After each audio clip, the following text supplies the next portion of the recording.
Respected all parents and all my dear students, very good morning all of you. Students, welcome to the SST class. Today we will do chapter number 8 in history, and the name of the chapter is Devotional Path to Divine. So all the students, we already have done the explanation part of this chapter, and today we are going to discuss the question answer of this chapter. इस chapter में हमने पढ़ा था कि किस तरह से अलग अलग जो संत हैं वो अलग अलग तरह से भक्ति करते हैं. कुछ लोग मूर्ति पूजा करते हैं, कुछ संत ऐसे होते हैं जो मूर्ति पूजा नहीं करते, वो मेडिटेट करते हैं, कुछ योगा करके एक्सरसाइज करके भगवान को याद करते हैं, कुछ संत कविताएं लिखते हैं और कुछ संत ऐसे होते हैं जो कि श्लोक लिखकर भगवान को याद करते हैं. तो इसी तरह से बच्चों, चाहे उनका तरीका अलग अलग हो, बिलीफ्स अलग अलग हो, प्रैक्टिसेस अलग अलग हो, लेकिन उन सभी का एम एक ही होता है और वो एम होता है द पाथ टू साल्वेशन, यानी मुक्ति का मार्ग पाना. तो इसी तरह से क्वेश्चन नंबर फर्स्ट में पूछा गया है, describe the beliefs and practices of the Nathpanthi Siddhas and yogis. Nathpanthi सिद्ध और योगी, जो नथपंथीज हैं, सिद्धास और जो योगीज हैं, उनके जो भक्ति करने का उनका क्या बिलीफ है, क्या प्रैक्टिसेस है, किस तरह से वो भक्ति करते हैं. तो आंसर है number first, they advocated the renunciation of the world. उन्होंने वर्ल्ड के रिनंसिएशन पर जोर दिया था. उन्होंने कहा था पूरे वर्ल्ड को एक साथ होकर भक्ति करनी चाहिए. नंबर सेकंड है, they believe that the path to salvation lay in meditation on the formless God. इनका मानना था कि अगर भगवान की भक्ति करनी है तो हमें मेडिटेट करना होगा. मूर्ति पूजा के थ्रू भक्ति नहीं की जा सकती है. भगवान को याद करना है तो मेडिटेशन करना है. नंबर थर्ड है, to achieve this they advocated immense training of the mind and body through practices of yogas, breathing exercise and meditation. इनका मानना था कि अगर भगवान को याद करना है तो हमें माइंड की ट्रेनिंग करनी होगी, बॉडी की ट्रेनिंग करनी होगी, और ये पॉसिबल होता है योगा से, ब्रीदिंग एक्सरसाइज से और मेडिटेशन से. तो इस तरह से बच्चों, नथपंथी सिद्ध और योगीज जो हैं, उनका मानना था कि मूर्ति पूजा के थ्रू भक्ति नहीं हो सकती है. मेडिटेशन, ब्रीदिंग एक्सरसाइज और योगासन के जरिए ही हम भक्ति कर सकते हैं और भगवान को याद कर सकते हैं. So all these friends, now next question is, what were the major ideas expressed by Kabir, how did he express these. यानी कि कबीर के मेजर जो आइडियाज थे भक्ति को लेकर, वो कौन कौन से थे और इन्हें किस तरह से एक्सप्रेस किया था. So all these friends, the answer of this question is, the major ideas expressed by Kabir include, 3 तरीके थे जो कि कबीर ने कहे थे भक्ति को लेकर. नंबर फर्स्ट था rejection of major religious tradition. इन्होंने जो भी रिलीजियस ट्रेडिशन है उन्हें रिजेक्ट किया था. ऐसे ट्रेडिशन जो कि ह्यूमन बींग्स को हार्म पहुंचाते हैं, ह्यूमन बींग्स को डिस्क्रिमिनेट करते हैं, तो उन सभी जो रिलीजियस ट्रेडिशन है उन्होंने रिजेक्ट किए थे. नंबर सेकंड है criticism of all forms of external worship of both Brahmanical Hinduism and Islam. यानी कि ब्राह्मणिकल हिंदुज्म और इस्लाम के एक्सटर्नल वर्शिप पर, बाहरी रूप से जो भी पूजा पाठ होता है, बाहरी जो भी पूजा पाठ है, जो वर्शिप है, उन्होंने उसे क्रिटिसाइज किया था और इन्होंने कहा था कि अगर हमें भक्ति करनी है तो हमें अंतर्मन से करनी होगी, ध्यान करके करना होगा. नंबर थर्ड है criticism of priestly classes and caste system. इन्होंने जो क्लास और कास्ट सिस्टम था उसे क्रिटिसाइज किया था और इन्होंने कहा था कि ये जो कास्ट सिस्टम है, जो क्लास सिस्टम है, ये लोगों को लोगों से ही अलग करता है. तो इस तरह से हम देख सकते हैं कि कबीर के जो मेजर आइडियाज थे वो 3 थे. Number first, rejection of major religious tradition.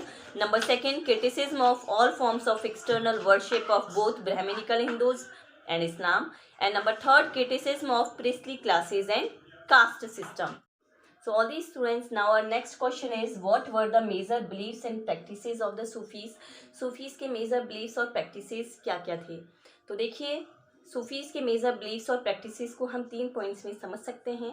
Number first point है, Sufis were Muslim mystics. They rejected outward religiosity and they lay emphasise on love and devotion to God. ये मुस्लिम माइस्टिक्स थे, इन्होंने outward religiosity को reject किया और उन्होंने love and devotion to God पर emphasize किया. They rejected idol worship. उन्होंने मूर्ति पूजा का विरोध किया. They believe that the heart can be train to look at the world in two different वे.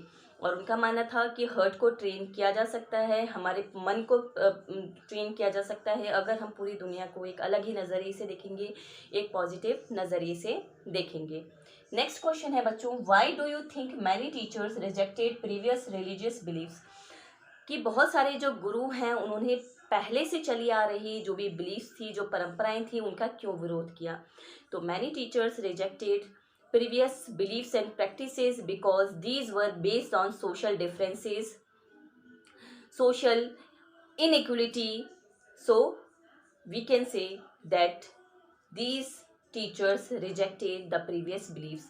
तो कहने का मतलब है कि बहुत सारे जो टीचर्स थे उन्होंने प्रीवियस बिलीफ को, प्रीवियस प्रैक्टिसेस को इसलिए रिजेक्ट किया क्योंकि ये सोशल डिफरेंसेस पर बेस्ड थे, कास्ट सिस्टम पर बेस्ड थे, एक्सेस रिचुअलिज्म पर बेस से बहुत ज़्यादा एक्सेस में रिचुअल फॉलो किए जाते थे, अंधविश्वास फॉलो किए जाते थे जिनका कोई लॉजिक नहीं था। तो इसीलिए ये जो अलग अलग जो धार्मिक गुरु थे इन्होंने पहले से चली आ रही रिलीजियस बिलीफ्स और प्रैक्टिसेस को इसीलिए विरोध किया, इसीलिए इन्होंने रिजेक्ट किया क्योंकि इनका मानना था कि इससे सोशल डिफरेंसेस, कास्ट डिफरेंसेस ये और भी ज़्यादा एक्सपेंड होगा, और भी ज़्यादा फैलेगा। So all these friends, now our next question is what were the major teachings of बाबा गुरु नानक? बाबा गुरु नानक की मेजर टीचिंग्स क्या क्या थी? तो देखिए बाबा गुरु नानक की मेजर टीचिंग्स को हम 3 रूपों में समझ सकते हैं। नंबर फर्स्ट पॉइंट है बाबा Guru Nanak lay emphasise on the worship of one God. Baba Guru Nanak का मानना था कि अगर हमें भगवान की भक्ति करनी है तो हमें अलग अलग भगवान को ना पूछकर, अगर अलग अलग देवताओं को ना पूछकर हमें एक ही भगवान की भक्ति करनी चाहिए। Number second, he lay emphasise on honest living and helping others. उनका मानना था कि अगर हम दूसरों की मदद करेंगे, ऑनेस्ट लिविंग जिएंगे, ऑनेस्ट लिविंग से हम सर्वाइव करेंगे तो भी हम भगवान की भक्ति कर सकते हैं। नंबर थर्ड है thus he promoted the idea of equality. तो इस तरह से उन्होंने आइडिया ऑफ इक्वलिटी को प्रमोट किया। उन्होंने कहा कि सभी लोग समान हैं, सभी लोग इक्वल हैं, किसी भी तरह का कास्ट, क्रीड, कलर पर जो भी डिस्क्रिमिनेशन किया जाता है वो बिल्कुल भी सही नहीं है, वो बिल्कुल गलत है। तो इस तरह से बाबा गुरु नानक के टीचिंग्स को हम 3 पॉइंट में समझ सकते हैं। Worship of one God, lay emphasis on honest living and helping others. Number third, thus promoted the idea of equality. Next question है why do you think ordinary people preserve the memory of Mirabai? कि आप लोग को क्यों लगता है कि मीराबाई की जो मेमोरी है उसे लोगों ने प्रिजर्व किया? क्यों ऐसा सोचते हैं कि ऑर्डिनरी लोगों ने अब तक भी मीराबाई की मेमोरी को प्रिजर्व किया हुआ है? So all the friends, the answer of this question is Mirabai belong to a royal family. Mirabai बहुत रॉयल फैमिली से बिलोंग करती थी और उनकी जो शादी है, she married in a royal family too. उनकी जो शादी है वो भी रॉयल फैमिली थी, रॉयल फैमिली में ही हुई थी। But she was devotee, she was a great devotee of Lord Krishna. वो भगवान कृष्णा की बहुत बड़ी डिवोटी थी, बहुत बड़ी भक्त थी। And she dedicated her full life for Krishna, और उन्होंने अपनी पूरी जो लाइफ थी वो भगवान कृष्णा को डेडिकेट किया था। उन्होंने जो भी रॉयल, जो भी लिविंग है, जो भी सुख थे, उन सभी को त्याग कर उन्होंने भगवान की भक्ति की थी।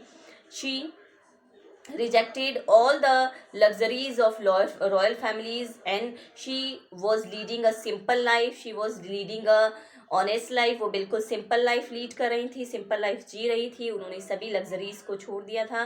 सो we can say that ordinary people preserve the memory of Mirabai. इसीलिए ऑर्डिनरी लोगों ने मीराबाई की मेमोरी को प्रिजर्व रखा था, क्योंकि इतनी रॉयल फैमिली से बिलोंग होते हुए भी, इतनी अच्छी फैमिली में शादी होते हुए भी वो कृष्णा की इतनी बड़ी भक्त थी कि उन्होंने अपना जो पूरा जीवन था वो उनको डेडिकेट कर दिया। किस तरह से उन्होंने अपना पूरा जीवन कृष्णा को डेडिकेट किया? उनकी कृष्णा के लिए उन्होंने भजन गाए, गीत गाए, और साथ ही साथ उन्होंने बिल्कुल simple life Jiya.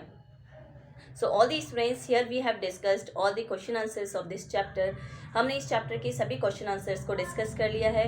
You have to watch the video carefully, you have to read all the answers carefully in the sheets and you have to write carefully.